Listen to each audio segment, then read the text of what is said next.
Hi, and welcome to another LRCC Soundbite. Well, I'm almost at the end of our walk through the stories written in the Bible about Jesus by a man called Luke. There's only 2 left. And this time, Jesus is talking about heaven, about what things will be like after we die. Actually, Jesus didn't start this conversation.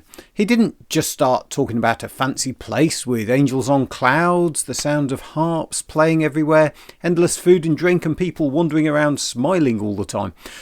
No, actually what happened is some important leaders came along and asked Jesus about how families work in heaven. Specifically, what happens if someone is married but their other half dies and then they remarry? And what if that happens multiple times? Who do people end up married to in heaven? At this point, Jesus turns around and says, "You're missing the point. Heaven is so different to the way that earth is. Everything's ordered differently. Everything works. No one dies anymore. And, of course, when things last forever, well, it becomes more like one huge family with everyone looked after by God, enjoying life as God always wanted it to be." Today, being Remembrance Sunday, I was thinking about how the ideas and impressions that we have of what happens to us when we die can be so important to those of us left behind. Many people are really focused on how we have lived, whether we've made a difference or what good we might have done. Others are focused on how did we actually die? Was it at the end of a long and fulfilled life, or was it saving someone else? Or was it too early, with so much potential left undone?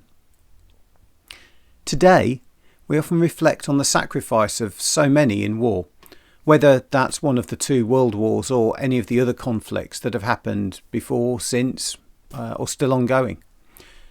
We're not remembering because war is something great, quite the opposite. Those returning from war often won't speak of the terrible things they've seen. No, rather, we remember the sacrifice of lives given so that we can live the lives that we do today. And we remember so that we collectively will never forget. We must remember the lessons of the past and do our best to avoid making those mistakes in the future. So when we remember, I do think how we remember is impacted by what we think of heaven and what we think of God and what we think happens to us when we die. As a Christian, I do believe what the Bible says about God being just and merciful. I'm afraid I can't tell you everything about what that means, but I do think that everyone has a fair hearing and an equal chance to accept Jesus. And that covers everyone, from the youngest baby as yet unborn to the oldest person to have ever lived. It covers those caught up in senseless violence in war. It covers all of us. So I wonder what your thoughts are about heaven. What do you think will happen when you die? I think there's probably as many different answers to that question as there are people on this planet. But if you're interested in talking about that, do get in touch. I'd love to share my thoughts and would love to hear yours. Email me, or you can always join us on the driveway of 44 Lindbergh Road any Sunday after 2 o'clock. Thanks for listening. Next week, I'll finish my walk through the stories of Jesus written down by Luke. So till then, I hope you have a great week. God bless you.